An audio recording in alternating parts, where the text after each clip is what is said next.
Yo, Matt Snow, you won the giveaway from last week. Enjoy your trending comics list. What's good, comic fam? Another week, another list, broadcasting from somewhere on Spaceship Earth at the table with, you know who he is, the Overstreet Price Guide advisor, LCS owner, Russ Bright. How you feeling? I'm fantastic, Tom. This is a super hot list this week. The trending list has so many things represented.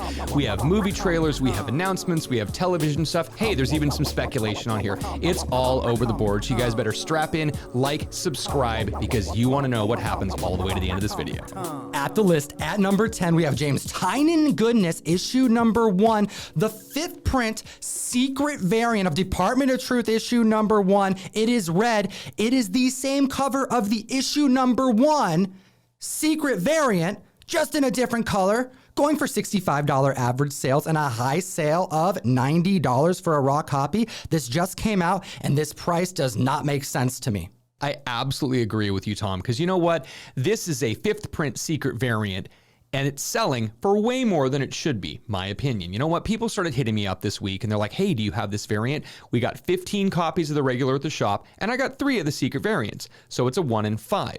When I got the first print variant, we got 15 copies at the shop, and I got 2 of the secret variant, which was turning out to be a 1 in 10. So right now, people who are paying anywhere in the $50 to $90 range for the 1 in 5 5th print variant, you could actually get the 1 in 10, which is more scarce, of the first print variant for about $70-$80 on eBay. It's crazy how much people are paying for this secret variant that really is just a red recoloring of something that is actually more scarce. If you want something rare, go find the first print secret variant and don't waste your money on this one. What I do know is that this run is stellar. Every single month that this comic comes out, it raises so many questions that members are compelled to read the next issue, which is why they stick with it. It doesn't hurt that Todd McFarlane also announced at the Comics Pro event back in February that it's slated for upcoming TV show. And you mentioned earlier this week that the 5th print variant, although exciting that it came out, every issue went to someone who was already getting this run on their pull box. That means that this 5th print didn't equate to new readers. They're buying it for spec. Yep. Now we're at the list at number 9 with some America Chavez goodness. America Chavez, made in the USA, number 3, is seeing a massive increase this week of 1,300% copies sold. $12 average sale for this book because it's the first appearance of Catalina Chavez. Now we know that Xochitl Gomez is going to be playing Miss America, America Chavez, in the upcoming Multiverse of Madness movie, so there's a good chance that we may very well end up seeing her sister. America Chavez's mother sacrificed herself to protect the dimension where this family comes from, the Utopia parallel. And in this narrative, we find out more back history on this utopian paradise, this island, and this family member of America Chavez, who is a major spec character and has been for quite a long time. Young Avengers spec, Next Gen Hero spec. We know how the Miles Morales introduction of just his sister and what that did for spec, it makes sense why members would frolic to a $12 average sale. This is affordable and one that may take off, but it may take a little time for something like this to turn out. Number 8 on the list, we have Moon Knight number 188. This is the first appearance of the Sun King, the Avatar of Ra. $15 average sales and 657% increase in copies sold because there is speculation now. Ethan Hawke is on the set and he's wearing some concealing clothing. We're not 100% certain what he's going to be. There are quite a few potential characters that people have been talking about. We were really hoping that we'd see Dracula in this show, and keeping in mind that it's going to be rooted in a lot of reality is what it seems like. We have Kevin Feige saying that this is going to be an adventure akin to Indiana Jones. Maybe Ethan Hawke is going to play a bigger antagonist, one that's a little bit more human, but still with superpowers. He's similar to like the Boys' lamplighter, you know, able to manifest flames, and except Lamplighter actually needed a lighter to do it. But this guy can just Johnny Flame on, and he causes a ruckus in his introduction in this issue of Moon Knight, burning a building down and causing a ton of damage and casualties as well. It's not someone you want to mess with. This filming began in Budapest, and it was the Budapest Reporter who leaked this image. But is Ethan Hawke in some type of like concealing clothes to try to not reveal who he's going to play?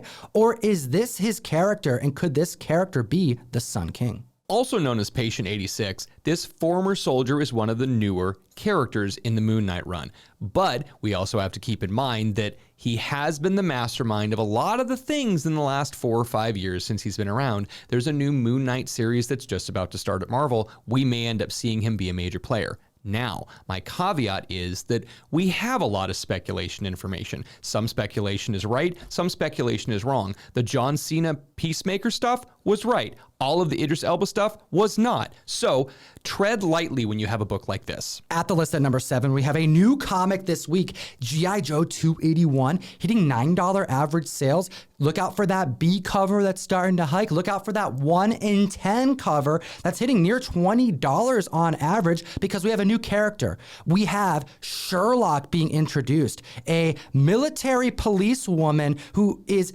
debuting on the scene injured with half her arm hanging off. Folks, this is why you need to get the Key Collector comic app.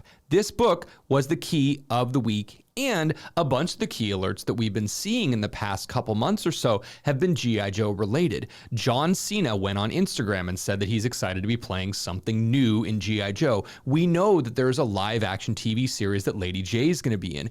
And the Snake Eyes Origins movie is coming out on July 23rd. There's so much Joe stuff happening. If you're a big fan, you need to be paying attention. Use that code Tom101 to support the show and unlock a free 2-week subscription of the best comic app in existence. The expanding G.I. Joe universe has me so hyped. I don't even have a lot of nostalgia for this franchise, and it has me interested to start collecting and reading and getting into these heroes, and I think that's what's happening to a lot of members of the community.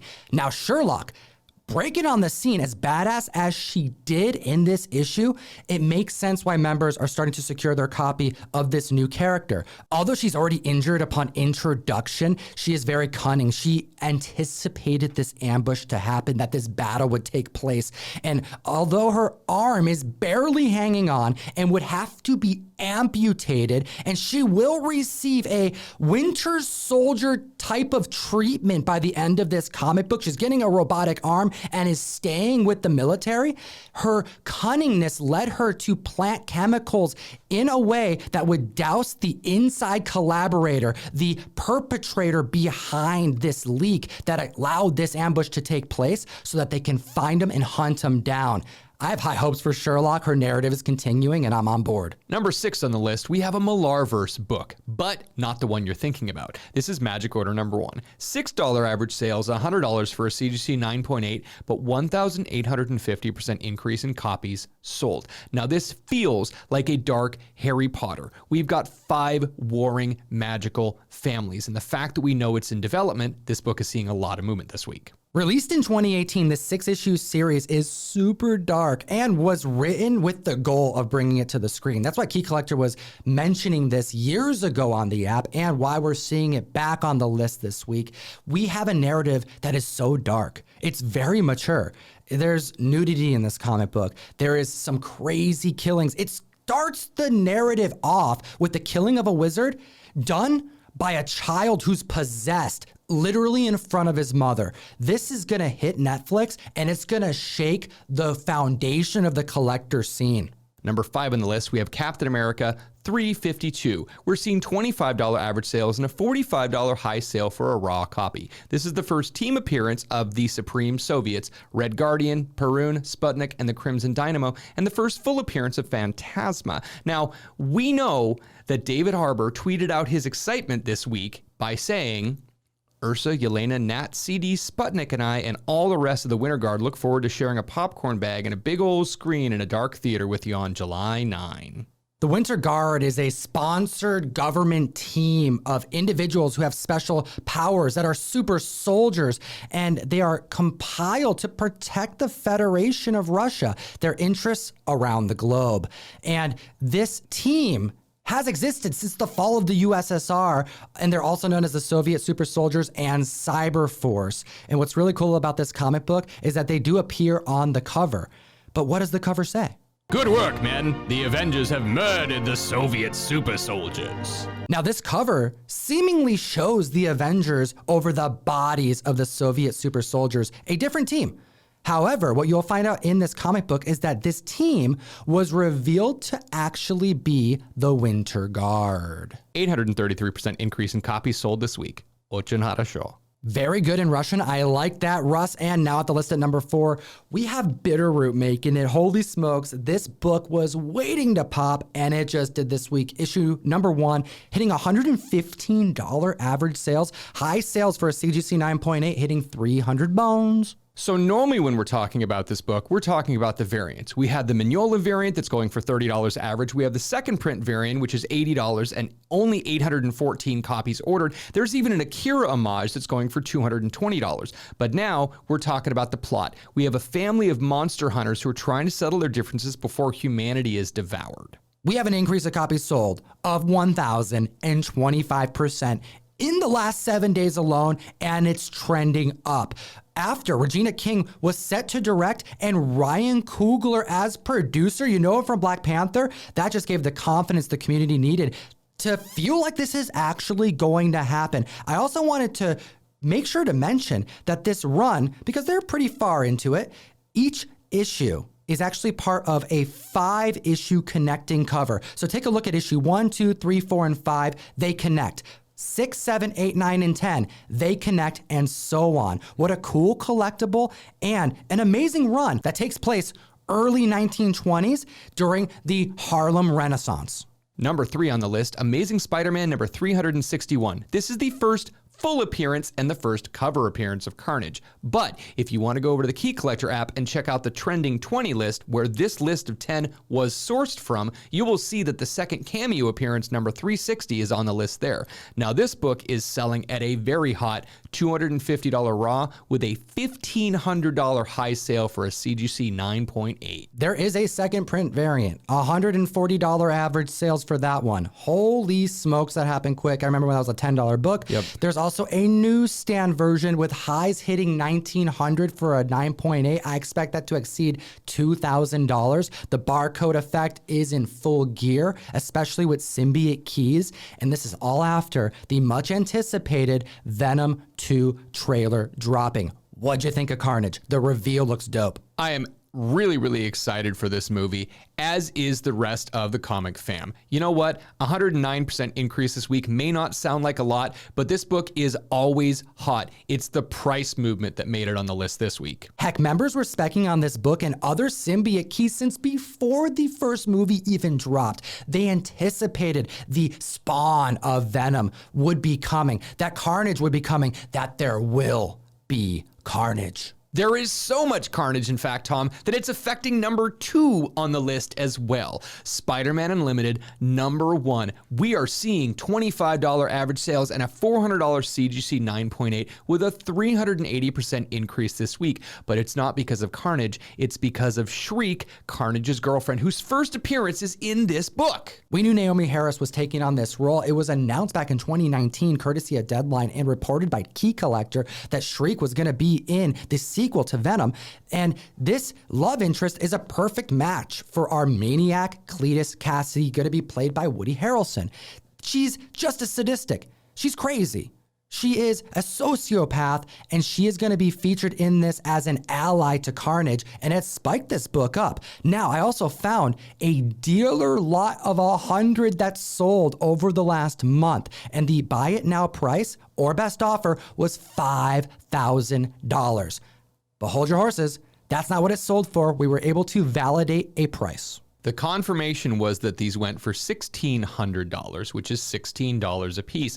But if half of those are 9.8s, that could very well flood the market. That person got a really great deal on this potential book, but watch out if there happen to be a ton of 9.8s hitting the market in the next 3 to 6 months. That's right. I like that you said 3 to 6 months. It's probably the latter. Okay, no shots being thrown on our show, but we do have to remind the community of their way they can support what we do. It's the last day to join the May Mystery Mail Call. You need to go to Comictom101.com or click the link in the description down below and sign up for the Mystery Mail Call. This is our way of getting you comic book hotness every single month. We have 2 great variants this month. We have a Batman the Detective number 1 and an amazing Women of Marvel done by Sabine Rich. The She-Hulk variant looking gorgeous in those watercolors, and Raph Grassetti just killing it on The Dark Knight. Every member is going to be getting these exclusive links in the description. Support what we do and hit them with the #1 trending book in the world.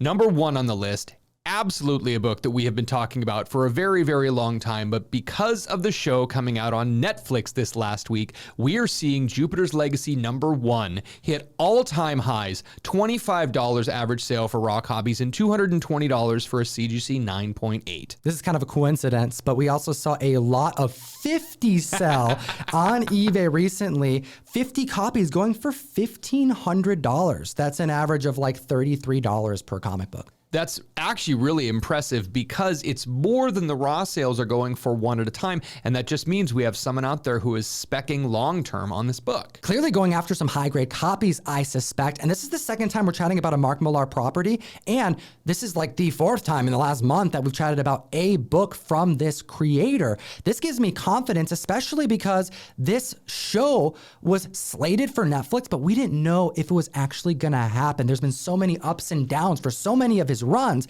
that this gives me the confidence I need to spec in these other books. Well, I'm just happy that we're not doing a kick-ass one-trick pony. The fact that we've talked about Starlight, the fact that we're talking about Magic Order now, he has a lot of great stuff that he's done. Back to the high-grade thing, we have to keep in mind that this book came out in the era of Image Comics where I remember collectors telling me, you gotta be really careful because the paper will even like take up your fingerprints and it immediately becomes a 9.6. Like people were wearing gloves to read their Image Comics to make sure they stayed pristine. An increase of copies sold of 380% in 7 days, a 74% fresh rating on Rotten Tomatoes. I was concerned that this show would be throttled by the epicness of what was Falcon and Winter Soldier. And although I think it did a little bit, I was pleasantly surprised with the quality cinematography and acting. This show not only pleased the comic readers, but has really entered the mainstream, and there's a lot of positivity behind it, especially considering that it takes you, the narrative, all throughout a timeline that was really spent mostly in the future in the comics. We see the past, we see the legacy, we see like the golden age types of heroes, and that's what really made this show for me. I'm already excited for the next season and the rest of the stuff that we can get from the Millarverse. Let me know what you think in the comment section below. It'll enter you to win a copy of Tankers #1, the first print, going back in time to save those dinos. As always, Geek responsibly. Enough said. We got 2 other videos for you to check out. We got a podcast that's back on schedule. Enjoy them and have a great week.